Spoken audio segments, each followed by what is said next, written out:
Se perder em uma ilha deserta, longe de qualquer traço de civilização e ainda sem nenhum tipo de alimento ou água potável, parece algum tipo de roteiro de filme batido, não é mesmo? A temática já foi amplamente explorada por Hollywood, como no lendário filme estrelado por Tom Hanks, Náufrago, ou ainda no filme que vocês aí de casa com certeza já assistiram na sessão da tarde, A Lagoa Azul. E bem, vocês sabiam que existem casos reais desse tipo de acontecimento? Para quem não me conhece, meu nome é Mozart Ornelas e hoje contarei para vocês como os 6 jovens sobreviveram mais de 1 ano e meio perdidos em uma ilha deserta. Seja muito bem-vindo a Fatos Desconhecidos. A data desse acontecimento já é um pouco distante, o ano de 1965. O lugar também não é um dos mais pertos. Tonga é um país da Oceania, localizado a quase 13 mil quilômetros de distância do Brasil. A sua principal ilha é Tongatar, capital e local onde o rei de Tonga reside. E é lá que os nossos 6 pequenos heróis residem. Esses 6 pequenos estudantes viviam mais um dia comum em sua vida, que para eles não era nada legal. Os garotos estudavam em um colégio católico e naquela época isso representava estudar em um local cheio de freiras velhas e ranzinzas que não deixavam passar uma oportunidade de dar na cabeça deles com uma Bíblia. As aulas também eram um saco. Quando não estavam rezando, tinham que aprender latim e vice-versa. E assim, todos eles, que tinham cerca de 14 a 16 anos, estavam cansados. A ideia de fugir veio durante o intervalo das aulas e o combinado seria que partiriam logo ali depois das aulas. Típico de jovens inconsequentes, não é mesmo? Bem, todos concordaram que para fugir de uma ilha seria necessário um barco. A ideia deles, embora desonesta, foi bem simples. Eles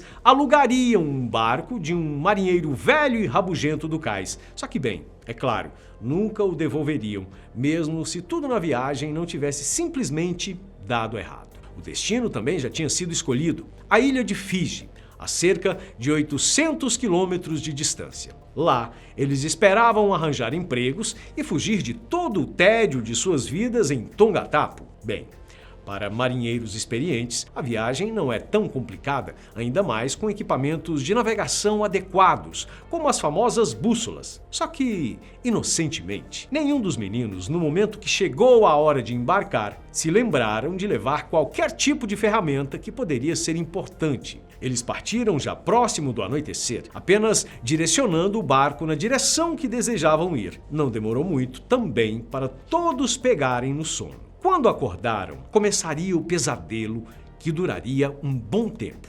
O tempo tinha virado. O sol, que nos dias anteriores tinha até feito algumas pessoas passarem mal onde moravam pelo calor excessivo, tinha se transformado em chuvas pesadas, fortes ventos e tempestades. Quando tudo acabou, algumas horas depois, os jovens já não sabiam mais onde se encontravam. No começo não foi desesperador, mas passado alguns dias, a comida e a água começaram a acabar. Foram quase 3 dias perdidos no mar quando a comida acabou de vez. Eles começaram a pescar e logo outro problema apareceria: a falta de água potável, o que seria resolvido ao pegar a água da chuva em alguns baldes que tinham ali no barco. O que eles não podiam prever era que aquele período perdido na água duraria tanto tempo. Quando eles marcavam quase 8 dias à deriva, já famintos de só comer peixes, que nem eram tantos, afinal, nenhum deles era um pescador experiente, e também de racionarem a água, mais um problema surgiu. O barco que eles tinham comprado, com certeza,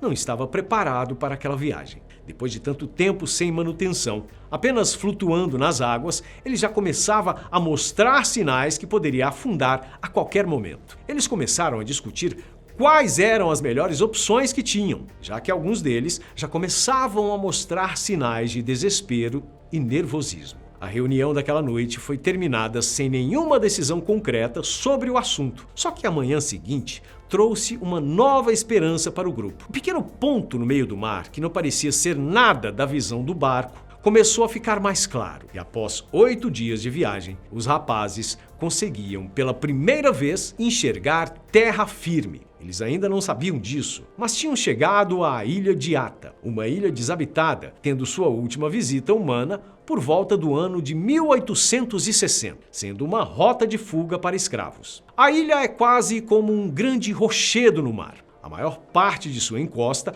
é feita de paredões gigantescos, sobrando apenas uma pequena praia no local. Os meninos, sem opções, usando pedaços de madeira do barco antigo, se jogaram no mar e começaram a nadar para a ilha. Eles chegaram depois de algum tempo nadando, exaustos, e rapidamente adormeceram na praia. O que eles não sabiam é que sua estadia naquele local deserto duraria mais de um ano. Agora, peraí.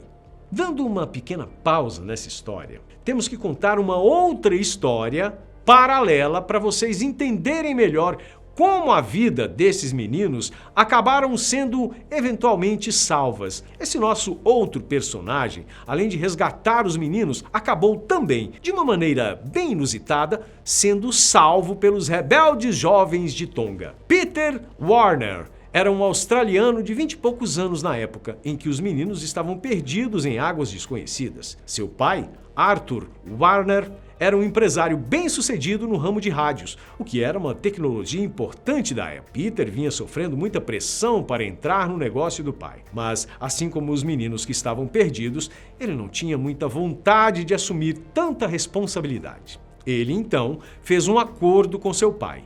Ele iria sair em uma viagem de barco, o que fez durante anos. Visitou várias cidades importantes, chegando até a Europa. Quando finalmente retornou, Peter saía de vez em quando para fazer pescarias e passar algum tempo fazendo o que tanto amava, navegar. Enquanto isso, na ilha de Ata, os garotos formariam uma verdadeira sociedade no local. A água da chuva era captada em baldes feitos de cocos abertos. Existiam galinheiros e até uma academia e uma quadra de badminton. O lugar da fogueira foi especialmente feito para perdurar por muito tempo, e o fogo era acendido com palha, pedras e uma faca enferrujada que era usada apenas para essa finalidade. Eles ainda se separavam em duplas para executar as tarefas que eram separadas por jardinagem e caça, manutenção e limpeza. A verdade é que os rapazes não eram nada bobos, viu? Para se manterem psicologicamente saudáveis, eles cantavam e faziam brincadeiras, além, é claro, da própria quadra de badminton, que, por sinal, é por si só algo muito incrível de ter sido feito nessa situação, concordam? Um deles chegou ainda a montar uma espécie de violão com tábuas velhas e um pedaço de coco. Existia também um conjunto de regras. Por exemplo, se acontecesse uma briga, os envolvidos deveriam ficar sozinhos por algumas horas para esfriarem a cabeça. Após alguns meses no local, eles descobriram um vilarejo antigo que era usado como habitação pelos escravos, já citados anteriormente,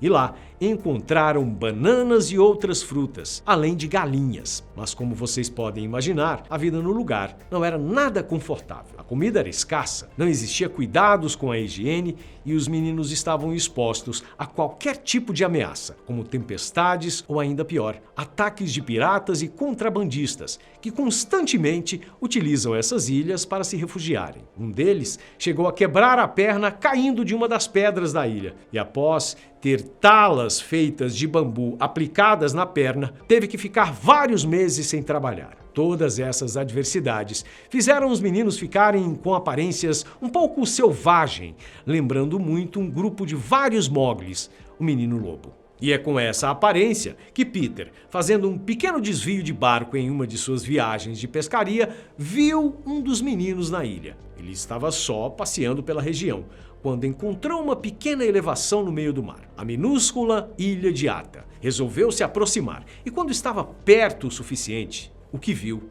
o fez achar que tinha perdido a cabeça. Ali, no meio dos rochedos da ilha, estava um menino, bem magro e com os cabelos longos. O menino, assim que viu o barco, se jogou no mar e começou a nadar em direção à embarcação. Quando chegou no barco, disse para Peter: "Senhor, eu sou um dos meninos perdidos. Nós somos 6 no total." Walter estava com medo, afinal, como eu já disse, aquilo poderia ser um golpe de mercenários que com certeza utilizariam crianças para seus golpes sem escrúpulos. Porém, quando ele entrou em contato por rádio com os oficiais, descobriu que a história era verdadeira. Peter tinha então encontrado os 6 jovens desaparecidos, dados como mortos há mais de um ano pelas autoridades. E como essa história não pudesse ficar ainda mais incrível, o que acontece após Peter pegar os meninos e trazer eles de volta para a cidade é também bem legal. Quando chegaram de volta às Ilhas Tonga, Peter e os rapazes foram recebidos pela polícia. O motivo? Os meninos estavam recebendo uma ordem de prisão,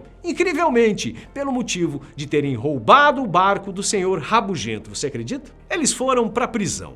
E fica fácil pensar que lá, provavelmente, eles prefeririam estar de volta à ilha, não é mesmo? Os meninos foram soltos após o próprio Peter pagar o barco. E para fazer os rapazes pagarem por tudo que ele lhes havia feito, o australiano contou ainda com a ajudinha do rei de Tonga, que, para agradecer pelo salvamento dos rapazes, deu a Peter uma concessão para pescar lagostas naquela região. Adivinha quem Peter contratou para trabalhar no barco que seria responsável pela pesca? Sim, os 6 novos tripulantes do Ata, como foi chamado o barco, em homenagem à ilha, além de terem suas vidas salvas e ainda arranjarem um emprego, também acabaram por salvar o próprio Peter da vida entediante que ele tanto fugia.